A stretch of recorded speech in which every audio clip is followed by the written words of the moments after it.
Buenos días, bienvenidos y bienvenidas a la tercera sesión de capacitación del ciclo de actualización para periodistas CAP sobre democracia y derechos humanos en Guatemala.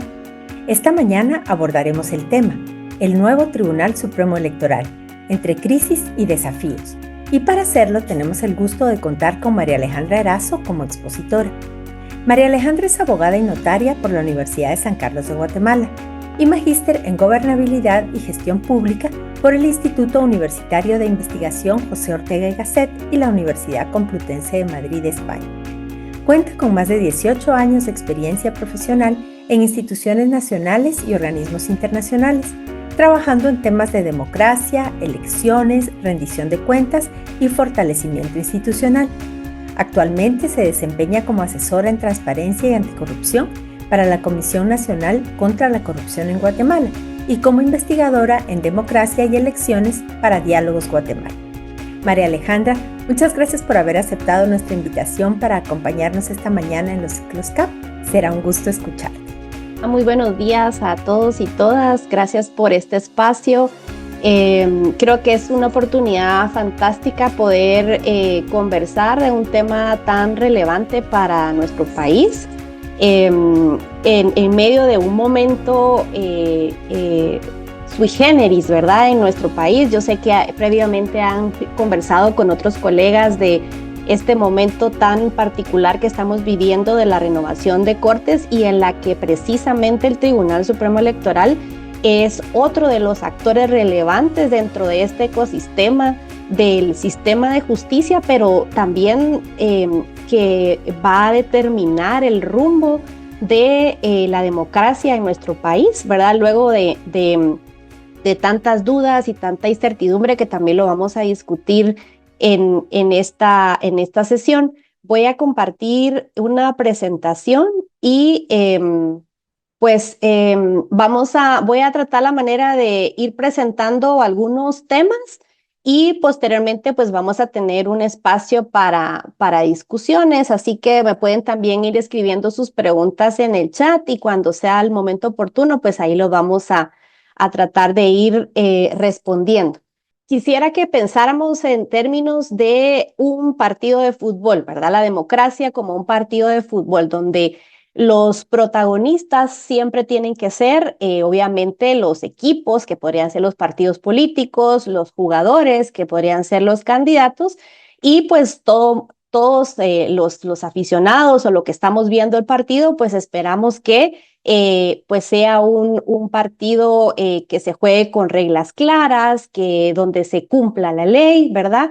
Pero ¿qué es lo que sucede cuando en ese partido político quien se vuelve protagonista es el árbitro, ¿verdad? Entonces, esa es una señal de alerta, es una señal de cuidado que nos va indicando que algo puede ser que no esté funcionando como debería de ser, ¿verdad? Y precisamente eso fue lo que sucedió o lo que ha ido acumulándose a lo largo del tiempo en Guatemala. Entonces, quisiera empezar compartiendo con ustedes por qué es que son importantes los órganos electorales en general. Los órganos electorales son importantes porque son los que hacen posible la democracia, pero también puede ser que sean una pieza importante para destruirla, ¿verdad? Cumplen un rol tan relevante que la pueden fortalecer o la pueden destruir, ¿verdad? ¿Y por qué es esto? Por 6 razones. Una, porque hacen posible la competencia política.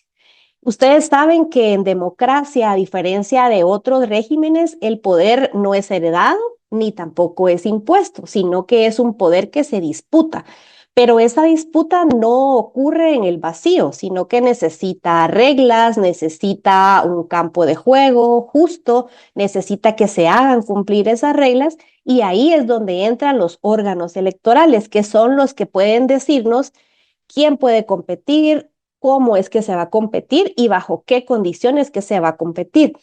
Si no tenemos reglas claras y si no tenemos un árbitro confiable, entonces no hay competencia democrática y es entonces donde llegamos a un potencial conflicto. Segundo, ¿por qué es importante el órgano electoral? porque van a convertir los votos en poder. Un voto por sí solo no cambia nada, ¿verdad? Pero es el órgano electoral quien transforma que esos miles o millones de votos que son emitidos en un proceso electoral se reconozcan como un resultado válido. Y aquí está lo fundamental, ¿verdad? Que no basta con contar los votos, ¿verdad? O sea, el rol del órgano electoral no es necesariamente solo hacer que se hagan las elecciones y que se cuenten los votos, sino que tiene que tener la suficiente capacidad de convencer a todos los actores políticos que fueron bien contados, ¿verdad? Entonces, así es como están construyendo legitimidad.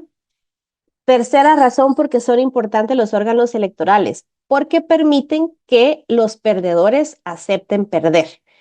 En toda democracia, como hemos hablado, que es un poder que se disputa, hay ganadores y hay perdedores, ¿verdad? Y la verdadera prueba de una democracia no es saber quién gana, sino que también es identificar los perdedores, que ese resultado es certero y que lo aceptan porque saben que fue lo justo, porque fue bajo reglas claras. Y eso depende muchísimo de la confianza que dé ese árbitro. Si el árbitro es creíble, la derrota es aceptable. Si no es creíble, la derrota se convierte en un fraude y pues ya saben lo que puede suceder después, ¿verdad? Cuarta razón de la importancia de un órgano electoral es porque administran el conflicto. En las elecciones no es que se elimine el conflicto político, sino que al contrario se gestiona ese conflicto político. Los órganos electorales son los administradores de ese conflicto. Cuando hay disputas, ya sea sobre quién ganó, quién compite, si esta regla se aplica o no se aplica, son ellos, los órganos electorales, los que deben resolverlas. Y si el órgano electoral falla, entonces el conflicto no va a desaparecer, sino que al contrario, va a trascender y ya no se va a tener el conflicto en una institución, sino que ya se va a trasladar a la calle, ¿verdad? Y eso pues tenemos recientemente una muestra en el 2023 de lo que pasó con el anterior proceso electoral. Quinta razón de por qué son importantes los órganos electorales. Los órganos electorales pueden convertirse o ya sea en una barrera o en una puerta para la captura del sistema, ¿verdad? Hemos hablado en otros momentos de cómo el sistema electoral es la puerta que abre la captura del Estado, ¿verdad? Y aquí es donde viene la parte incómoda, porque no necesariamente los órganos electorales van a proteger la democracia. Ese es su deber, ¿verdad? Pero a veces es utilizado el órgano electoral para debilitar la democracia. ¿Y cómo lo pueden hacer? Por ejemplo, cuando un órgano electoral es débil o está capturado o está politizado, puede decidir, por ejemplo, qué candidato se excluye de manera arbitraria, sin ninguna regla clara o con un criterio discrecional. Puede permitir también de flexibilidad respecto al cumplimiento de las reglas de financiamiento ilícito, por ejemplo, ¿verdad? Dejando que todo ese dinero sucio del crimen organizado, de la corrupción, llegue a las campañas políticas, o bien puede validar elecciones cuestionables, ¿verdad? Entonces, lo complicado de todo esto es que el mismo órgano que está llamado a garantizar que hayan elecciones libres, también puede ser utilizado para controlarlas. Y finalmente, y es una de las, lo vamos a ir viendo a lo largo de la sesión, el tribunal o el órgano electoral influye directamente en la confianza ciudadana. La democracia no funciona solo con reglas, ¿verdad? Con la ley electoral, sino que funciona con confianza. Y esa confianza es frágil, ¿verdad? Y se va construyendo a lo largo del tiempo, se va construyendo a través de las decisiones y del actuar de los órganos electorales. Pero cuando un órgano electoral es cuestionado, no solamente se cuestiona una elección, sino que también nos llama a cuestionar todo el sistema. Y en las últimas mediciones que se han hecho en Guatemala, no es un hecho aislado, pero es un fenómeno latinoamericano y del mundo, creería yo, pero en las últimas mediciones que se han hecho sobre la confianza de los guatemaltecos sobre el órgano electoral y sobre la democracia son bastante preocupantes, ¿verdad? No sé si ustedes en algún momento, en años anteriores, se habían dado cuenta que cuando habían algunas encuestas y preguntaban cuáles son las instituciones más confiables de Guatemala, siempre el Tribunal Supremo Electoral, junto con la Iglesia y el Ejército, salían en los niveles de confianza más altos, ¿verdad? El 70-80%. Lo que ha sucedido de unos años para acá es que el Tribunal Supremo Electoral guatemalteco ha ido perdiendo la confianza del ciudadano. Y hoy por hoy, la última encuesta del Latinobarómetro nos indica que más del 75% de los guatemaltecos no confía en el órgano electoral. Y eso es, creo yo, y lo vamos a ir viendo también a lo largo de la sesión, de los desafíos más importantes que tiene este nuevo TSE, ¿verdad? Y, y por eso es que son importantes, y no quiero decir que es más importante que la Corte de Constitucionalidad o que el Ministerio Público, pero el Tribunal Supremo Electoral o el órgano electoral no es una institución más, no es una institución meramente administrativa, ¿verdad? Donde solamente se ve la logística, sino que ahí es donde se decide si la competencia política va a ser aceptada o va a ser disputada. Y cuando ese punto se rompe, la democracia entra en un terreno tan inestable que es muy peligroso para todos, ¿verdad? Para las instituciones, para el Estado de Derecho y obviamente para los ciudadanos en general. Muy brevemente contarles que hay diferentes tipos de modelos de órganos electorales. En América Latina, por ejemplo, existen diferentes arquitecturas institucionales y esas arquitecturas definen quién controla el proceso electoral. Entonces, básicamente tenemos tres grandes modelos. El primer modelo es un modelo judicial donde los jueces, el sistema de justicia, es el encargado de organizar o bien supervisar las elecciones. Aquí un poquito la lógica de estos modelos es que si los jueces garantizan justicia, también pueden garantizar que hayan elecciones libres y justas, ¿verdad?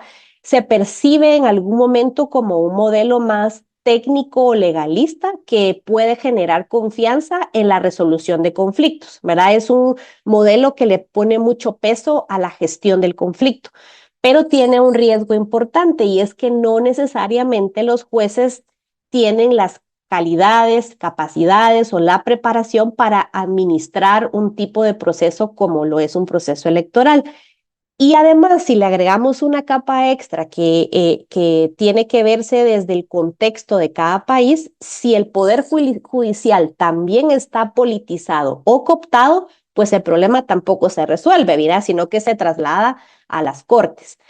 Luego tenemos un modelo independiente, ¿verdad? Que son órganos autónomos, como es el modelo de Guatemala, y es el modelo más extendido en América Latina, donde existe una institución especializada, autónoma, tanto en términos técnicos como presupuestarios, que no depende del Ejecutivo, del Legislativo o del Judicial, sino que se autorregula, ¿verdad? Y entonces se esperaría que sea un árbitro independiente, que tenga alta especialización técnica, que tenga más claridad en sus funciones eh, y que tenga también independencia, ¿verdad? Pero ese es el punto crítico, que la independencia no se da por decreto, ¿verdad? O sea, la independencia no, un órgano no es independiente solo porque la ley dice que es independiente, sino que esa independencia también se construye, así como se construye la confianza. Y si el proceso, y aquí lo vamos a ver, de designación de ese órgano electoral está politizado, tenemos un problema de origen, ¿verdad? Porque el órgano ya nace con una debilidad, porque nace con una susceptibilidad de que otros actores del Estado lo presionen, pongan en duda su autonomía y obviamente eso debilite al árbitro que debería de ser un árbitro fuerte, independiente, autónomo y lo convierte en un blanco político. Luego tenemos el modelo mixto, que es un modelo con funciones divididas. En este modelo, las funciones electorales pueden estar repartidas en distintas instituciones. Por ejemplo, tenemos países donde existe un instituto electoral que es el que se encarga específicamente de organizar las elecciones, y luego tenemos un tribunal electoral que ya se encarga de ver toda la parte jurisdiccional, pero no son parte de de una misma institución, ¿verdad? Entonces, un lado lo organiza las elecciones y el otro resuelve las disputas. Este modelo le apuesta un poco a la desconcentración de poder, ¿verdad? Y también es un modelo que permite que el órgano especializado en la organización electoral, pues se especializa en eso, ¿verdad? Y el órgano especializado en la disputa o la gestión del conflicto también se especializa en eso. Sin embargo, para ese modelo sí tiene que haber reglas muy claras, ¿verdad? Para decir quién tiene la última palabra, ¿verdad? Hasta dónde llegan las funciones de uno y empiezan las funciones del otro. Entonces, es un modelo que es bastante interesante, pero tiene que ser bastante cuidadosamente diseñado y adaptado a los contextos nacionales. Em, pero más allá del modelo, ¿verdad? Y ya les he dicho que el modelo guatemalteco en teoría es un modelo independiente. Es importante que nos pongamos a pensar en tres grandes preguntas. Uno es quién designa esas autoridades. Dos, qué tan protegidas están esas autoridades de presiones políticas. Y tres, qué tan capaces son de hacer cumplir con sus decisiones, ¿verdad? Y ante esas tres preguntas, todavía hay una que genera bastante importancia en Guatemala, y es si en Guatemala el problema es el modelo o son los actores que se encargan de operar ese modelo, ¿verdad? Entonces, es una pregunta que es bastante válida y que nos tenemos que hacer para poder analizar el caso concreto. Yendo entonces de los modelos, un modelo judicial, un modelo independiente, un modelo mixto, ahora aterrizamos en Guatemala el Tribunal Supremo Electoral. Según la ley, ¿verdad?, electoral y de partidos políticos, que es una ley constitucional, es decir, que es una ley de suma importancia, de las de mayores jerarquías en Guatemala. El Tribunal Supremo Electoral es la máxima autoridad en materia electoral, es independiente, no supeditado a ningún organismo del Estado, y su organización, funcionamiento y atribuciones están determinados exclusivamente en la ley electoral y de partidos políticos. Esto es lo que dice la ley, ¿verdad? Eh, es una de las instituciones más poderosas del sistema democrático y que, pues como les digo, en papel, en lo que dice la ley, pues es independiente, ¿verdad? Pero en los últimos años hemos identificado que es muy vulnerable, ¿verdad? Entonces, parte de la vulnerabilidad, como hablábamos al inicio, es hacernos la pregunta de quién es que designa esas autoridades electorales. La integración del Tribunal Supremo Electoral es de 5 magistrados titulares y 5 magistrados suplentes para un periodo de 6 años. Recientemente acabamos de finalizar el proceso de designación de la nueva magistratura, que empieza justo ahora en el 2026 y termina en el 2032. ¿Qué implica eso? ¿Verdad? Implica que van a ser los responsables de organizar 2 procesos electorales, ¿verdad? Entonces, eso es muy importante porque por el modelo que tenemos en Guatemala, una magistratura se encarga de organizar un proceso electoral, como fue el pasado, ¿verdad?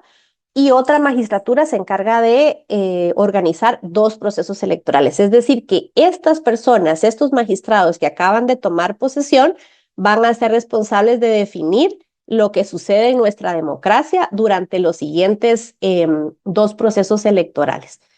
¿Y cómo se designa? Yo sé que ustedes han estado bastante pendientes de las noticias y de todo este ecosistema de renovación de justicia, pero haciéndole un zoom al proceso del Tribunal Supremo Electoral, pues como la mayoría de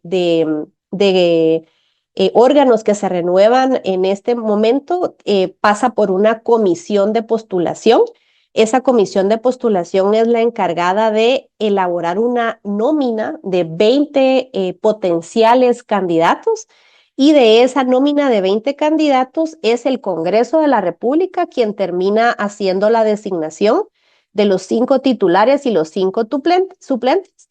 Pero quisiera que viéramos desde quiénes son los que integran la comisión hasta cómo es el proceso para que vayamos identificando cuáles podrían ser esos grandes riesgos de politización que tenemos en la designación de nuestro órgano electoral. Entonces, ¿cómo se integra la comisión de postulación del Tribunal Supremo Electoral? Los que tienen esta cajita que no tiene puntitos son los que ya tienen una silla designada por ley, ¿verdad? El rector de la USAC, el decano de Derecho de la USAC, también ellos dos ya tienen una silla designada.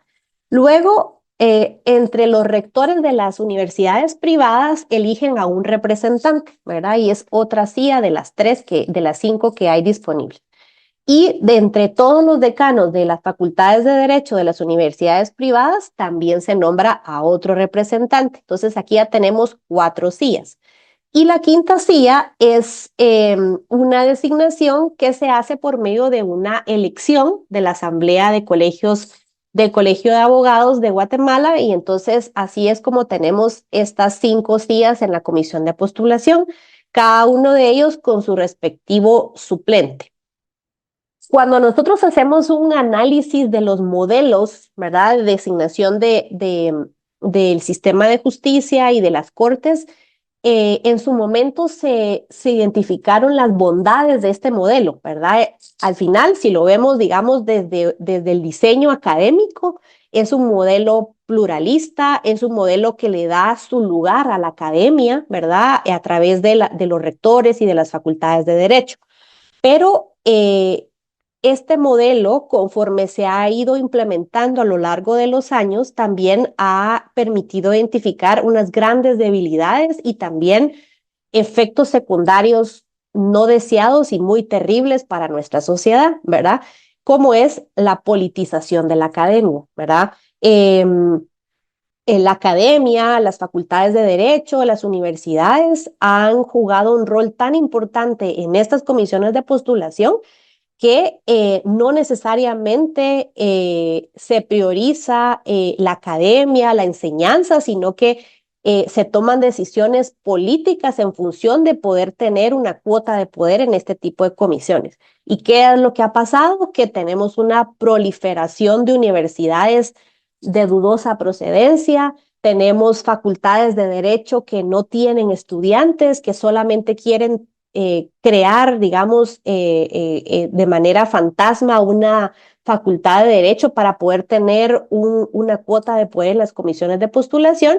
Y también hemos visto, digamos, las consecuencias tan graves y tan complejas que ha traído para nuestros estudiantes el hecho de que la academia esté tan politizada, ¿verdad? Y que se prioricen otros temas sobre la calidad de lo que los estudiantes están recibiendo.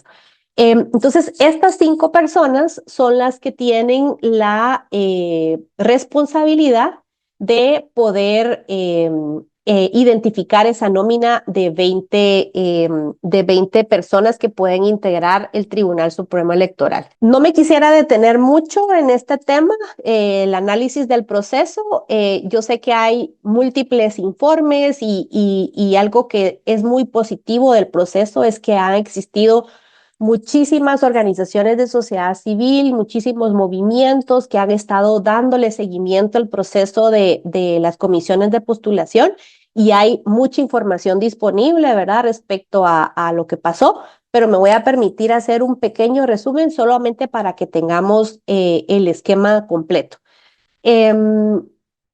Respecto a la convocatoria y la conformación, como les estaba comentando, es un modelo plural, ¿verdad? Desde su diseño es un modelo plural, un modelo que prioriza a la academia y al gremio profesional, pero en las debilidades del modelo pues encontramos la alta politización que se ha tenido de las comisiones de postulación. Luego, otro elemento importante del proceso es la definición de las reglas y la metodología de evaluación. esto pareciera que es un tema muy de forma, pero en realidad afecta al fondo, ¿verdad? El hecho de que se priorice, por ejemplo, en una tabla de gradación ciertos elementos más que otros o se le pondere con mayor punteo un elemento más que otro, puede determinar qué personas pueden llegar a tener el punteo mínimo para poder pasar a una segunda fase, ¿verdad? Y una crítica que personalmente tengo de este proceso es que se trata al Tribunal Supremo Electoral como un órgano más del sistema de justicia. Y si ustedes pueden identificar en la lista de los 20 candidatos finales que fue pasado al Congreso, me voy a atrever a decir que un 80-90% son jueces. Y yo no digo que un juez no tenga la capacidad, ¿verdad? Pero ¿dónde está la priorización de esos elementos relevantes de experiencia, de conocer la democracia, de haber trabajado en alguno de los elementos del proceso electoral? Eso lo que hace es que los designados finalmente sean personas que probablemente tengan una carrera pues larga y no sé si destacada en el ámbito de la justicia, pero no necesariamente conocen los detalles o la importancia que tiene la democracia para nuestro país, cómo funciona el proceso electoral. Y obviamente eso los hace llegar con una gran desventaja, ¿verdad? Que es una desventaja técnica. Entonces, desde la tabla de gradación y desde definir cuáles son los criterios más importantes para valorar los expedientes, ahí ya tenemos un primer filtro importante del trabajo de la comisión de postulación. Entonces, eh, haciendo un análisis de este tema, no se priorizó la experiencia relevante, sino que al final pues se priorizaron otros criterios, ¿verdad? Respecto a la convocatoria y recepción de expedientes, pues fue bastante positivo que al menos 181 personas presentaran expedientes. Eso es una buena señal, ¿verdad? Había mucho temor de que no existiera muchas personas que quisieran presentar sus expedientes porque no confían en el sistema, porque tenían miedo de criminalización y otros temas que se manejaban en el ambiente, pero pues fue bastante positivo que hubiera casi 181 personas presentaron su expediente.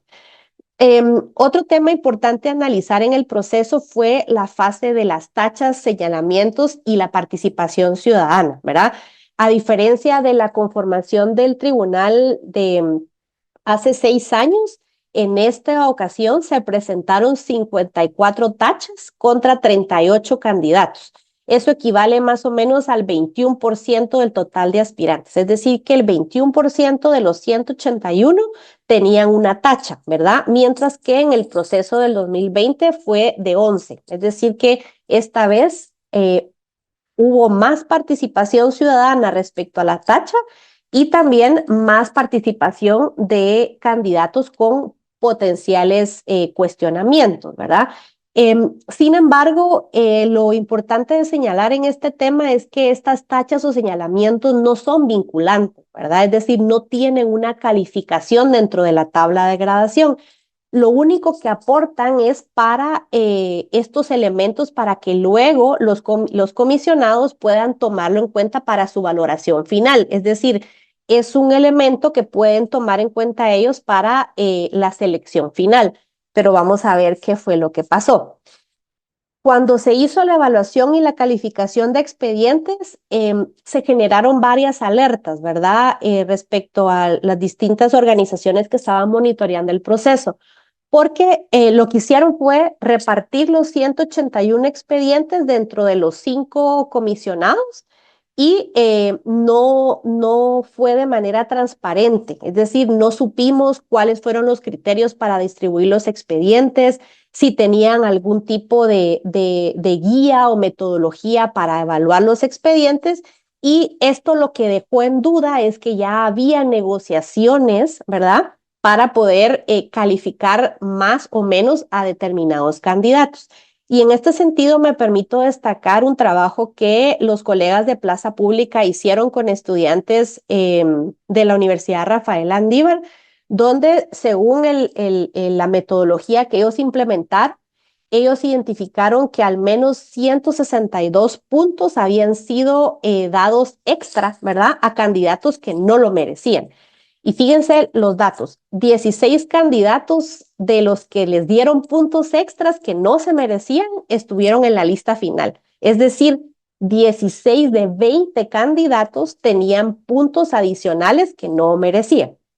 De esos 6 candidatos no hubieran llegado a la lista final. Significa que no, si no hubieran tenido esos puntos extras, no hubieran llegado a los 70 puntos mínimos que se requería para poder estar en esa segunda fase. Y de esos 20 que fueron en la lista, 3 ahora son magistrados, ¿verdad? Entonces, no puedo decir que la metodología de plaza pública sea exacta, ¿verdad? Porque puede ser que los comisionados hayan aplicado otra metodología, pero si no la conocemos y si los criterios no son claros, pues obviamente se generan estas dudas que generan también desconfianza respecto a cuáles fueron las motivaciones para poder calificar a esos candidatos. Y obviamente lo más grave de todo fue que la evaluación final, ¿verdad? Cuando ya se hizo la nómina, se hizo en aproximadamente 40 minutos. Es decir, lo que parecía es que ya habían negociaciones previas, que ya había un listado preseleccionado que les llevó a en 40 minutos tener ya definida la lista de los 20 candidatos. Entonces, ¿cuál es la evaluación que se hace respecto a lo que pasó? Vimos que se incluyeron perfiles cuestionados, ¿verdad? O sea, incluso hubo manifestaciones de varias organizaciones y de sectores identificando que habían personas que de dudosa integridad, ¿verdad? O trayectoria que estaban incluidos en esa lista. Vimos también cómo personas que han tenido una larga trayectoria, tanto en el ámbito del derecho como en el ámbito de la democracia, la investigación o la academia, fueron excluidos totalmente de la lista, ¿verdad? Y también pues lo que se evidenció es que pudo haber una influencia de poderes en esta selección. Esta fue la nómina que pasó al Congreso y en el Congreso pues también logramos identificar que fue bastante fácil, ¿verdad? La votación y lo que se evidenció pues que hubo negociación y que también hubo ahí algún tipo de intercambio de cuotas de poder para poder elegir a estos candidatos. ¿Qué nos queda como reflexión final del proceso? Es que es un modelo caduco, ¿verdad? Y no solo el del tribunal. Entiendo que todo el sistema de comisiones de postulación lo debemos de evaluar de manera muy precisa para identificar que ya no es un modelo que nos permita tener una renovación de cortes de manera subjetiva, que permita la trayectoria, que permita la integridad, sino que es un modelo que ya está tan politizado que ya no necesariamente responde a las necesidades de nuestro país.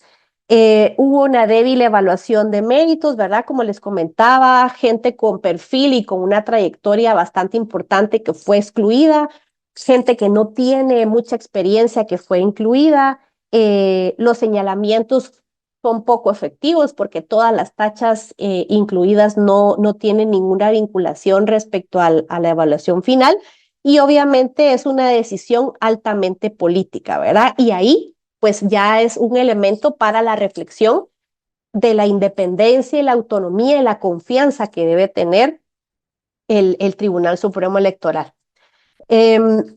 ¿Cuáles son las funciones principales del Tribunal Supremo Electoral? Como les decía anteriormente, tenemos que dejar de ver al Tribunal Supremo Electoral como una institución meramente administrativa, ¿verdad? Y, digamos, en general cumple 3 grandes funciones y otras que son importantes pero complementarias. Organiza, ¿verdad?, las elecciones, es la encargada de impartir la justicia electoral y también controla, ¿verdad? Tiene una función relevante como lo es el tema del financiamiento de la política y tiene otras funciones complementarias que las vamos a ver de manera un poquito más detenida. ¿Qué significa organizar las elecciones? Significa convocar al proceso electoral. Esto ya va a suceder ahora en enero.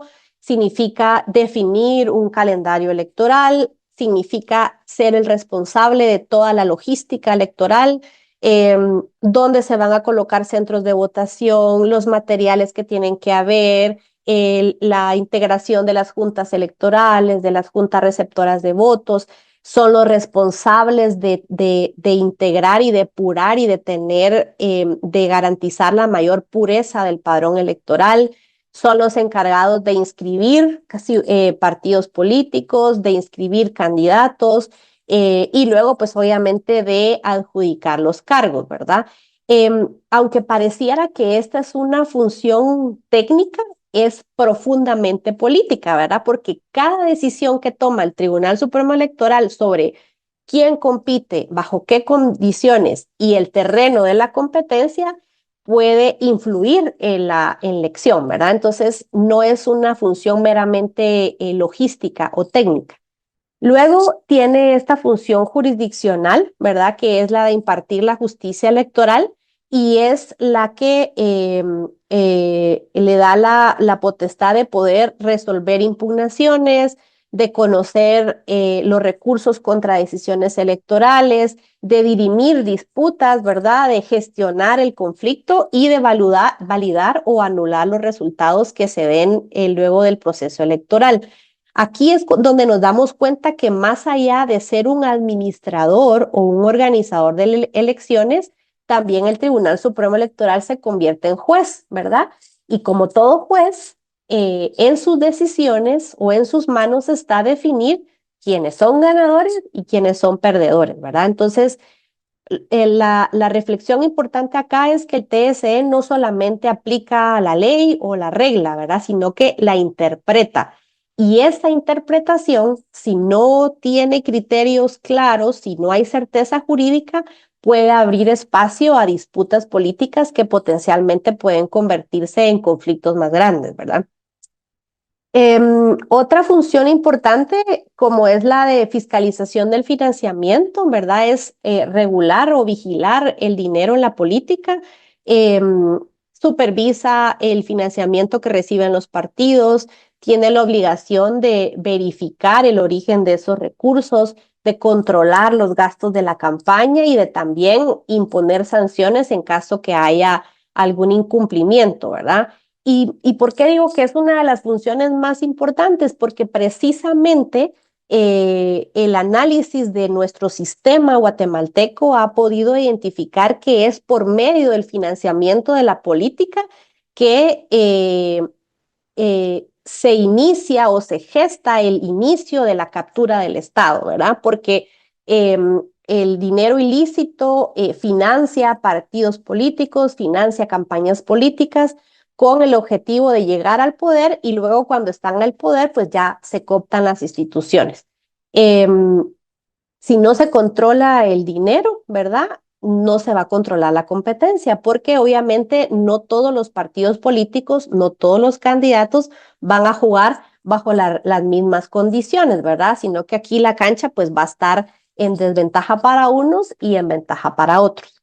Y luego dentro de las funciones complementarias que podemos decir que son complementarias, pero son importantes.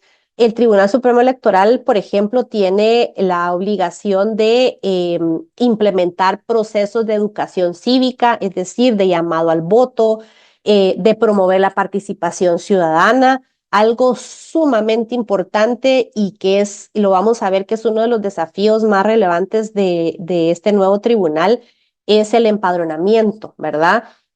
Toda esta desconfianza que ha generado el sistema en Guatemala también ha afectado la confianza de los jóvenes en el sistema político, ¿verdad? O en su creencia sobre la democracia. Entonces, lo que hemos identificado es que hay una brecha bastante fuerte de jóvenes que no están empadronados. Al menos para el 2023, los cálculos son de unos 2.5 millones de jóvenes que no tuvieron la oportunidad de votar y obviamente es un derecho que tienen y pues es algo que no tenemos que tomar a la ligera, ¿verdad? Entonces, el tribunal es el responsable de promover que haya más empadronamiento, que haya participación ciudadana. La relación con los partidos políticos significa que pues ven la inscripción de candidatos, las afiliaciones, también supervisan las asambleas partidarias, todo el tema de la inscripción de partidos políticos, de inscripción de candidaturas, todo estas son funciones complementarias del tribunal. Entonces, si vemos, digamos, toda la fotografía, nuestro tribunal organiza elecciones, resuelve conflictos y fiscaliza actores políticos, ¿verdad? Entonces, aquí es donde tenemos una pregunta inevitable. ¿Puede un órgano ser administrador, juez y fiscal sin generar tensiones, ¿verdad? O sea, estamos en la capacidad de, o tenemos la fortaleza para que un órgano electoral pueda ser administrador, juez y fiscal, ¿verdad? Entonces, esas son las reflexiones que tenemos que hacernos respecto a nuestro modelo, ¿verdad? Y a partir de ahí quisiera que viéramos lo que sucedió en el 2023, ¿verdad? Y aquí quisiera que reflexionáramos sobre la crisis, ¿verdad? Del 2023. ¿Cuál fue el rol del TSE y qué consecuencias democráticas se generaron respecto a estas crisis, ¿verdad? La primera, obviamente, ¿verdad? Y ustedes yo sé que lo han escuchado mucho, es la judicialización del proceso. De unos 15 años para acá se empezó a mencionar el tema de la judicialización de la política, ¿verdad? Y de la politización de la justicia. Pero esta situación ha ido creciendo cada vez más, ¿verdad? Y fue uno de los rasgos más claros del proceso electoral del 2023, la judicialización del proceso. ¿Qué pasó? Que hubo una intervención de actores judiciales en decisiones electorales, acciones legales contra resultados y decisiones del TSE y un uso excesivo del sistema penal en el contexto electoral. Obviamente el conflicto político se trasladó a las urnas y de las urnas se trasladó a los tribunales, ¿verdad? Y eso cambió completamente la naturaleza de las elecciones, porque ya no eran los votantes decidiendo una elección, sino que el sistema de justicia tratando de decidir una elección. Y eso creo que es una de las alertas más grandes que tenemos que tener de cara a lo que viene en el 2027, ¿verdad?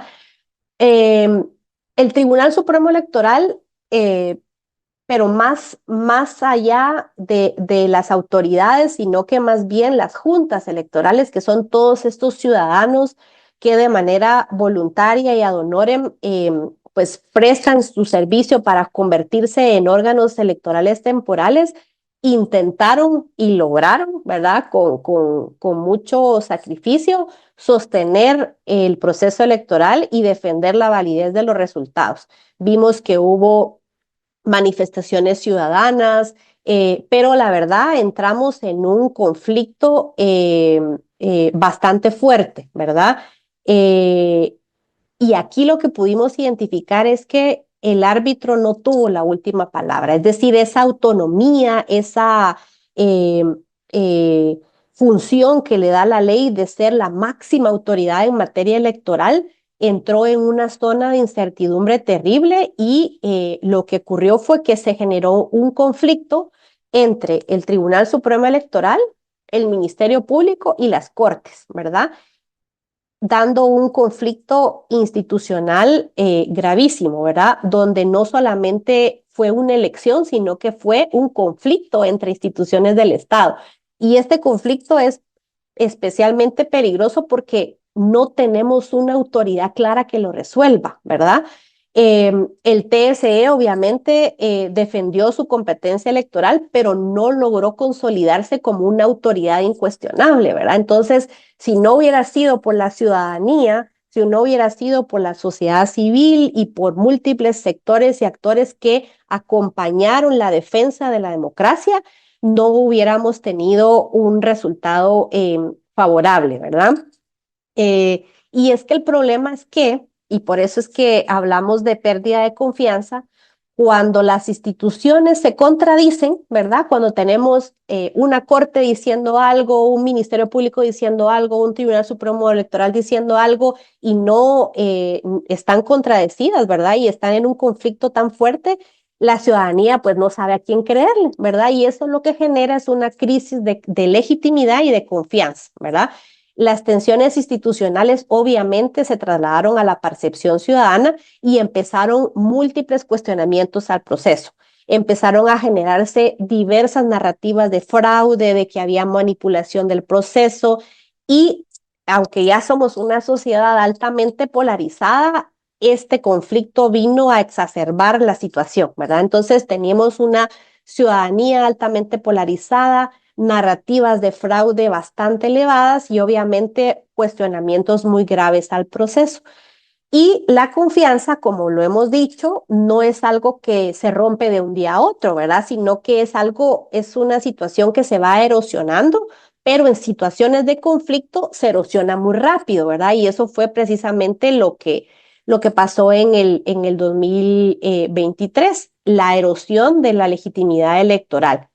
Y obviamente, si no tenemos confianza en el proceso, los resultados pierden fuerza, ¿verdad? Porque ya no creen en ellos. Y el uso del sistema penal en el proceso electoral, ¿qué fue lo que vimos? Investigaciones contra actores políticos, contra candidatos, contra funcionarios electorales, acciones que incidían directamente en el proceso electoral o que ponían en duda, ¿verdad? Lo que estaba pasando. Obviamente el Tribunal Supremo Electoral no tiene control sobre el sistema penal, pero las decisiones del sistema penal sí se vieron afectadas por estas dinámicas, ¿verdad? Y cuando el derecho penal, cuando el sistema penal entra a la arena política, la competencia deja de ser equitativa, ¿verdad? Porque ya no se está haciendo una disputa democrática, sino que ya hay un actor o un sector que tiene fuerza para poder definir hacia dónde se mueve o no la balanza, ¿verdad? Entonces, fue una crisis muy compleja, es una crisis que nos tiene que llevar a mucha reflexión y obviamente es una crisis que nos permite situarnos en este momento respecto a cuáles son entonces los desafíos que tiene el nuevo Tribunal Supremo Electoral, ¿verdad? Fue una crisis institucional, ¿verdad? Se puso en duda y en juego las instituciones, fue una crisis política y fue una crisis de confianza. Y bajo esas tres grandes combinaciones, ¿verdad? De crisis institucional, política y de confianza, es cuando entonces conformamos un nuevo Tribunal Supremo Electoral, ¿verdad? Tenemos una sociedad que vio un debilitamiento del TSE, ¿verdad? Vio cómo ese árbitro fue cuestionado, fue atacado, fue debilitado. Tenemos un precedente, ¿verdad? Esto es muy grave porque estos actores pueden intentar nuevamente hacer algo similar porque saben que pueden llegar a tener algunas probabilidades de éxito, ¿verdad? Y manipulando la confianza, manipulando la narrativa, aumentando la polarización y obviamente pues ahí es donde partimos. Entonces, nuestro proceso electoral 2027 no parte de cero, ¿verdad? Sino que parte de un sistema que ya fue puesto en tensión.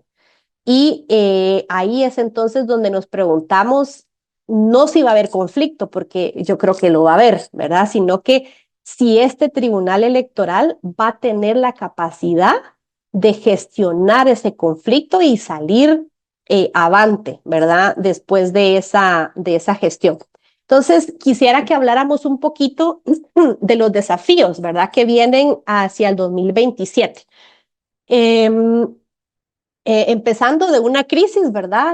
El primer desafío que nos viene a la mente es la recuperación de la confianza, ¿verdad? Y ustedes saben que así como la pérdida de confianza no es de un día para otro, ganarse la confianza tampoco es de un día para otro, ¿verdad? Entonces tiene que ser un proceso donde haya eh,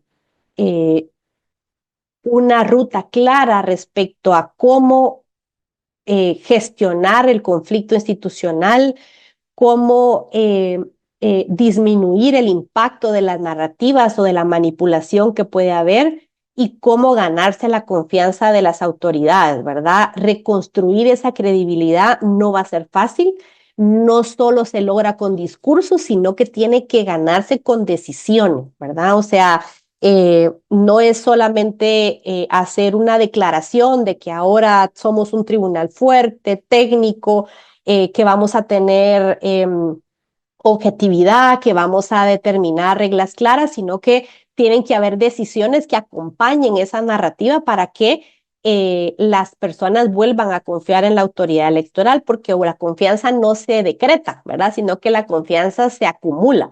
Y ese es el primer desafío del nuevo Tribunal Supremo Electoral.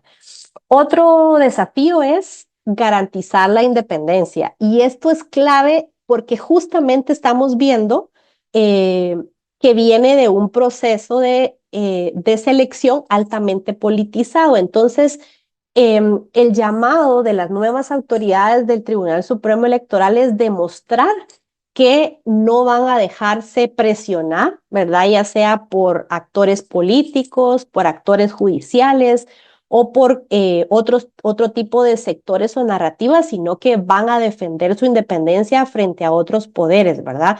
Tienen que tener límites claros, tienen que hacerlos valer y esa independencia, pues obviamente va más allá de lo que la ley electoral les dice, ¿verdad? Es un órgano independiente, tienen que hacerlo en la práctica, ¿verdad? Es un valor que se ejerce. Em, el tercer desafío es mejorar la fiscalización, ¿verdad? Eh, hay muchísimo que hacer respecto al financiamiento ilícito, el financiamiento del narcotráfico, el financiamiento del lavado de dinero para las campañas electorales. Hay mucho que hacer al respecto. Hay un débil control de los gastos. Las sanciones han sido poco efectivas. Entonces, hay muchos procesos que mejorar de cara a la regulación de la cancha, de la competencia, sobre todo en el tema del financiamiento y son temas que se tienen que empezar a trabajar desde ya, ¿verdad? Otro tema importante, otro desafío es respecto al tema técnico y de modernización, ¿verdad?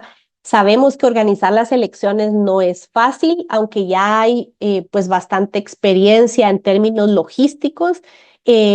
Cada vez más hay desafíos nuevos para organizar elecciones. Cada vez más es necesario apostarle a la modernización tecnológica para poder simplificar trámites, para también eliminar discrecionalidad, eliminar riesgos de errores operativos. Hubo muchísima crítica en el 2023 respecto al rol que tuvo el Tribunal Supremo Electoral para inscribir candidatos, ¿verdad? Quedaron candidatos fuera, las reglas no fueron aplicadas de la misma manera para todos, entonces sí hay muchos procesos, sistemas que se deberían de revisar de cara al 2027.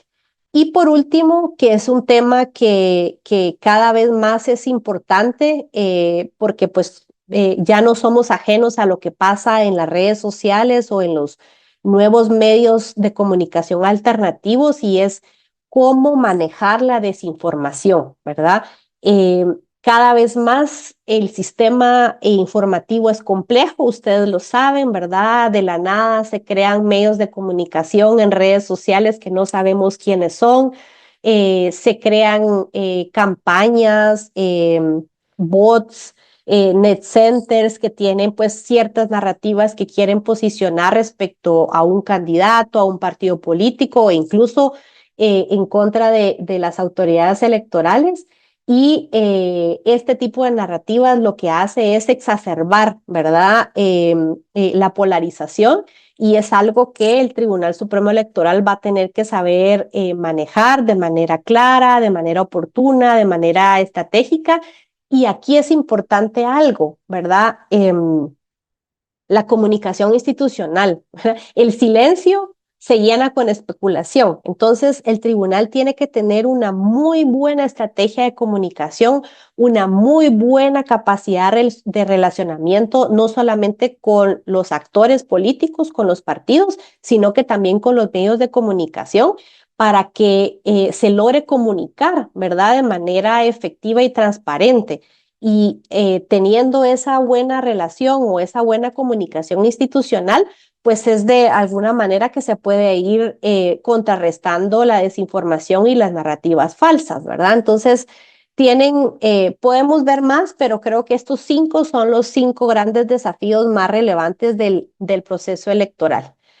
Em, Quisiera hacer un zoom a cuáles podrían ser esos grandes momentos de oportunidad de cobertura por parte de ustedes como periodistas, como parte de medios de comunicación y especialmente valorando el rol tan importante que tienen la mayoría de ustedes a nivel local. Eh, Hice una pequeña lista de algunos momentos clave que se pueden monitorear en época preelectoral, que es decir, ya estamos ahí, ¿verdad? Estamos en una época en la que ya se deberían de estar definiendo muchos de los procesos que van a definirse en el 2027 en época electoral, que sería desde el momento que se convoca las elecciones en enero del 2027 y en época postelectoral. En época preelectoral, un momento importante para empezar a cubrir desde la visión periodística es el tema del empadronamiento. Se los decía anteriormente, esto es algo que no puede empezar 15 días antes del cierre del padrón. El cierre del padrón es a final de este año, es decir, tenemos ya meses para que el padrón siga. Tenemos una meta bastante ambiciosa de al menos unos 2.5 a 3 millones de jóvenes que deberían de empadronarse. Entonces es un proceso que podemos empezar a monitorear desde lo local. ¿Cómo va el crecimiento del padrón en nuestra localidad, en nuestro municipio? ¿Cuál es la brecha más grande? Si es en hombres, si es en mujeres, en qué edades es donde está la brecha más importante. Es un tema que le podemos dar seguimiento de aquí a diciembre. Las delegaciones del Tribunal Supremo Electoral, ¿verdad? Las delegaciones municipales. Cómo están funcionando, si tienen el personal, si ya se están preparando para el proceso electoral 2027, si ya se está desarrollando, por ejemplo, proyectos de educación cívica, tanto para el llamado al empadronamiento de aquí a diciembre, como el llamado al voto de enero del 2027 en adelante, si se están ya diseñando procesos de capacitación para poder llamar a nuevos integrantes de juntas electorales, de juntas receptoras de votos, de voluntariado, ¿verdad? Que es tan necesario trabajar a nivel local. Ya estamos en proceso de ver cómo los partidos políticos ya están haciendo sus asambleas municipales y departamentales, ¿verdad? Entonces, verificar cómo va ese proceso, en qué condiciones se realizan. Y esto está vinculado al siguiente tema, que es el financiamiento, ¿verdad? Están reportando el financiamiento, qué tanto se están gastando los partidos políticos en estos procesos de asamblea, si de verdad estamos identificando, por ejemplo, que hay alguna campaña anticipada, eso lo podemos ver muy especialmente a nivel local, en redes sociales. Entonces, hay varios temas que podemos ir monitoreando desde ya y obviamente fiscalizando las decisiones del Tribunal Supremo Electoral, ¿verdad? ¿Cuáles son esas grandes decisiones estratégicas que esta nueva autoridad está tomando para ir recuperando la confianza ciudadana? Y de aquí tenemos hasta diciembre. Ya a partir de enero ya entramos en época electoral y aquí pues podemos ir viendo, por ejemplo, cómo se van conformando las juntas electorales. Tenemos juntas electorales departamentales, tenemos juntas electorales municipales y luego tenemos juntas receptoras de votos. ¿Quiénes son estas personas? ¿Cómo se están eligiendo? ¿Las están capacitando? ¿Les están dando los instructivos y las orientaciones adecuadas para que hagan bien su trabajo? ¿Les están dando acompañamiento y protección? Acuérdense que estas personas que conformaron las juntas electorales, algunas de ellas pues fueron atacadas, ¿verdad? Incluso habían amenazas de criminalización, ¿verdad? Por el trabajo que habían hecho en el marco del proceso electoral. Entonces, hay que trabajar mucho con ellas. Podemos también monitorear la inscripción de candidatos. En las delegaciones municipales es donde se hace la inscripción de los candidatos a las corporaciones municipales. Podemos monitorear cómo va ese proceso, cómo se están tomando las decisiones de rechazo, por ejemplo, de los expedientes. Obviamente, si hay algún tema de impugnación, ¿verdad? Cómo se está administrando la justicia electoral, ir monitoreando si hay ya alguna judicialización del proceso, si hay alguna candidatura que se esté impugnando, algún partido político que se esté impugnando. El tema de financiamiento es sumamente importante, ¿verdad? Y esto va vinculado a la campaña electoral. De dónde vienen los fondos, si por ejemplo se están utilizando fondos públicos para campaña. Hemos visto tradicionalmente que programas sociales, especialmente en las municipalidades, son utilizados como una campaña vedada, ¿verdad? Para apoyar a determinados actores. Eso lo podemos monitorear. Podemos monitorear también si están empezando a discutir o a poner sobre la mesa algunas narrativas, algunos temas de desinformación que pueden en algún momento llegar a ser un factor determinante en la campaña.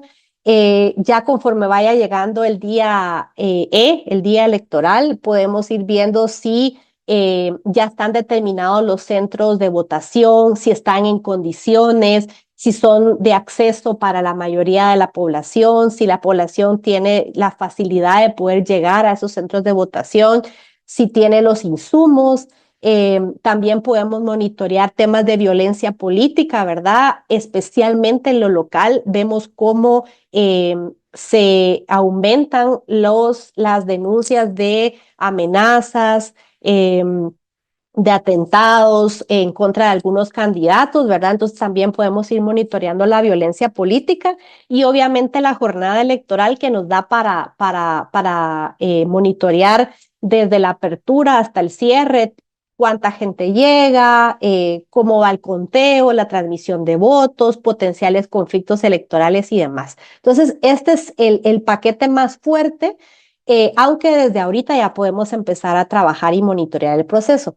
Y luego en la etapa postelectoral, pues ya podemos ver más en función de los resultados de la judicialización, por ejemplo, ¿verdad? O los resultados de la Administración de Justicia Electoral con el tema de las impugnaciones, también cómo se da el tema de la adjudicación de cargos, monitorear el reconocimiento de resultados, ¿verdad? Si se están desarrollando algunas narrativas de fraude o impugnación de resultados y obviamente la evaluación institucional, o sea, hacer una evaluación de cómo la autoridad electoral logró gestionar todos estos grandes procesos dentro del proceso electoral. Entonces, estos son algunos temas.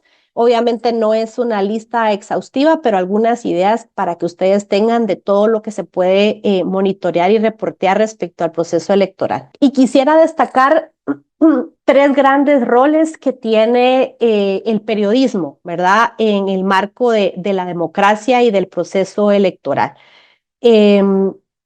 Ustedes tienen la potestad de poder explicarle al ciudadano decisiones complejas, ¿verdad? Muchas veces y sobre todo cuando ya hay mucha confusión respecto a las narrativas o a las campañas de desinformación y tal, el ciudadano tendemos a aturdirnos, ¿verdad? Porque recibimos demasiada información. Ustedes tienen un rol importante de poder explicar esas decisiones complejas y facilitarle la información a la población para que pueda tomar decisiones informadas, ¿verdad? Y eso tiene mucho que ver también con la verificación de información. La forma de contrarrestar la desinformación es trasladando información verídica, ¿verdad? Y ese rol lo pueden desarrollar ustedes.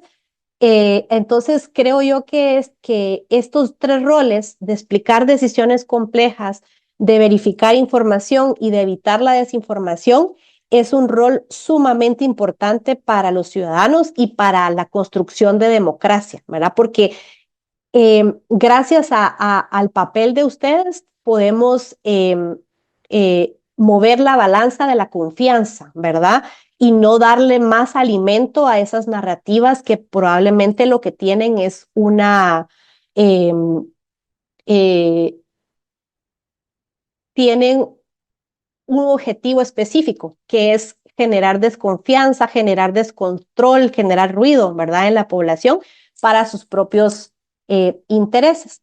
Entonces, yo quise acá presentarles una pequeña guía de cómo pueden ustedes monitorear el proceso electoral, ¿verdad? Y aquí hay algunas claves. Obviamente, esto es nada más una propuesta, ¿verdad?, de cómo podemos hacer un proceso de reportería periodística basada en evidencia, ¿verdad?, y con la responsabilidad del caso.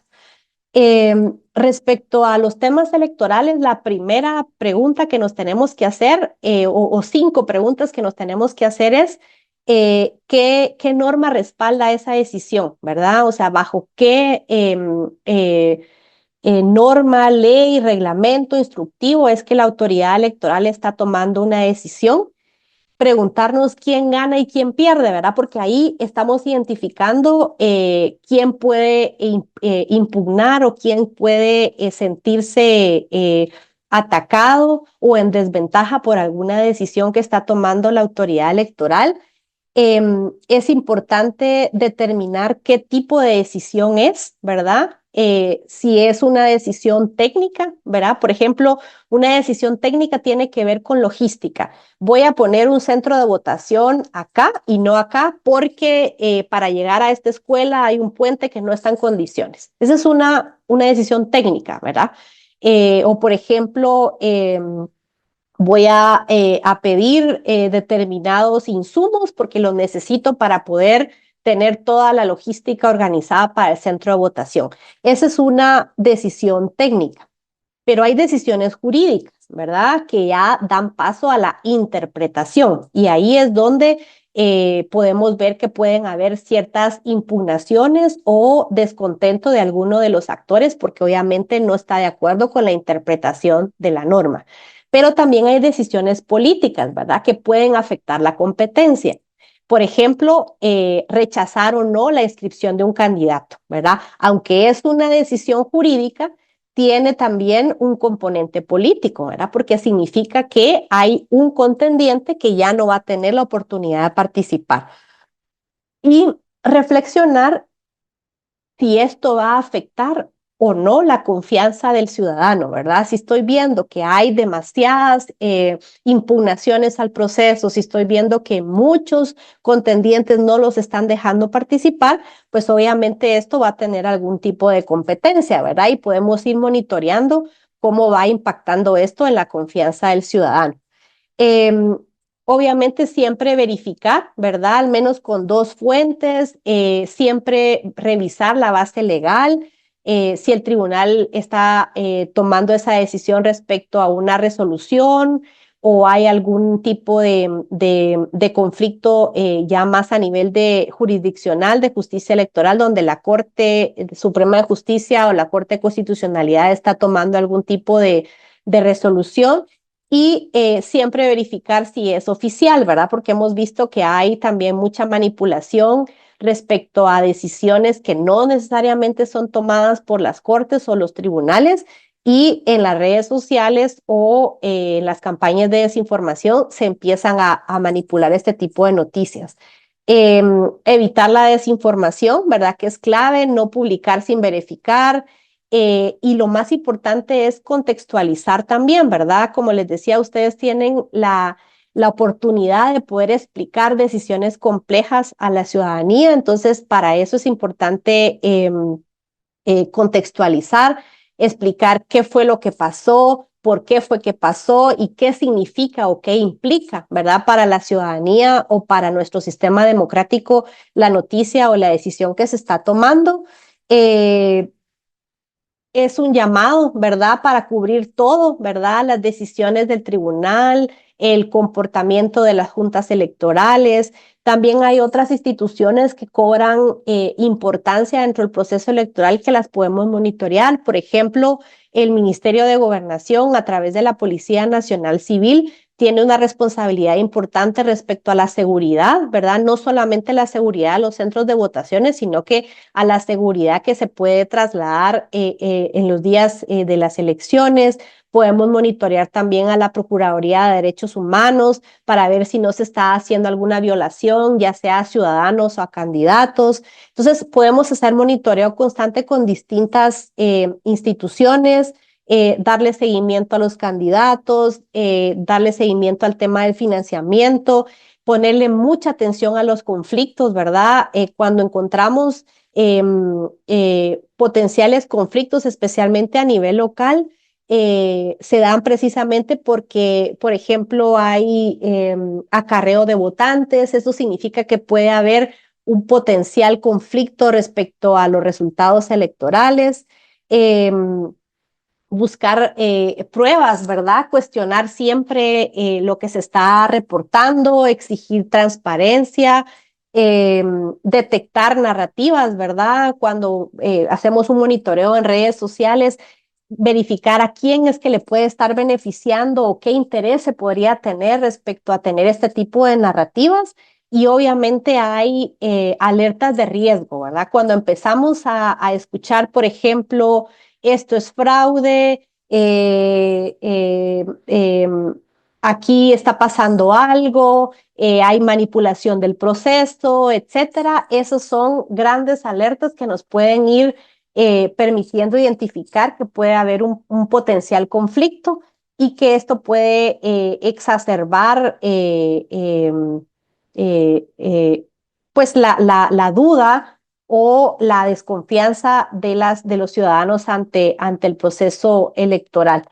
Digamos, es una guía, ¿verdad?, que ustedes pueden seguir y únicamente decirles que tienen un rol sumamente importante para la democracia, ¿verdad? Porque cubrir el proceso electoral no solamente es informar qué es lo que está pasando, sino que es ayudarle al ciudadano a entender qué está pasando y si puede o no confiar en el proceso, ¿verdad? Aquí quisiera entonces ya pasar a unas reflexiones finales, ¿verdad? Para que podamos tener un poquito más de tiempo para poder intercambiar. Eh, Solo quisiera cerrar con algunas ideas, ¿verdad? De lo que vimos. Primero es que las elecciones no son un procedimiento, no es un tema meramente logístico, administrativo, sino que son un acuerdo político, un acuerdo donde hay ganadores y perdedores que deben de aceptar, someterse a ciertas reglas comunes y reconocer el resultado, ¿verdad? Y reconocer al árbitro que está gestionando el proceso. Y ese acuerdo es frágil, no está garantizado, no se decreta solamente por un discurso o porque una ley lo diga, ¿verdad? El proceso electoral 2023 nos demostró que ese acuerdo puede tensarse, puede cuestionarse y también puede debilitarse. Y cuando eso ocurre, el problema ya no es quién gana o quién pierde, ¿verdad? Sino que el problema es que el sistema deja de ser un mecanismo para resolver conflictos y obviamente ese conflicto pues se traslada a las calles, ¿verdad? Y es donde no queremos estar. Entonces, en ese contexto, pues saber que el Tribunal Supremo Electoral no es únicamente una institución técnica, aunque debe de regirse por principios técnicos, es una institución donde se va a definir si la competencia política va a seguir siendo aceptada y si nosotros como ciudadanos seguimos aceptando vivir en democracia, ¿verdad? Entonces, el desafío del 2027 no es menor, ¿verdad? No se trata únicamente de organizar elecciones eficientes, sino que también se trata de reconstruir la confianza, de sostener decisiones bajo presión, de demostrar que es posible tener un árbitro confiable, ¿verdad? Y en momentos de crisis, el rol de ustedes como periodistas no es de un actor secundario, ¿verdad? Sino que es de un actor fundamental porque van a cubrir quiénes toman esas decisiones, la forma en que se está gestionando el conflicto, la forma en que se está interpretando las leyes, las reglas y obviamente eso va a influir directamente en la confianza pública, ¿verdad? Porque ustedes no solamente informan sobre qué está pasando con el proceso electoral, sino que contribuyen a definir cómo la sociedad está entendiendo lo que está pasando, ¿verdad? Entonces, para el 2027 ustedes también van a tener un rol sumamente importante para ayudarnos a construir esa confianza otra vez en las instituciones, ¿verdad?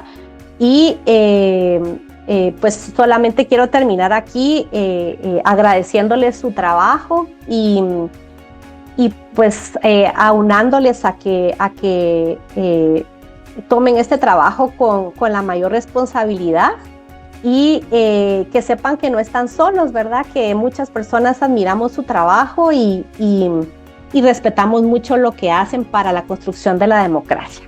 Muchas gracias a María Alejandra Erazo por habernos acompañado esta mañana en el ciclo de actualización para periodistas CAP sobre democracia y derechos humanos en Guatemala.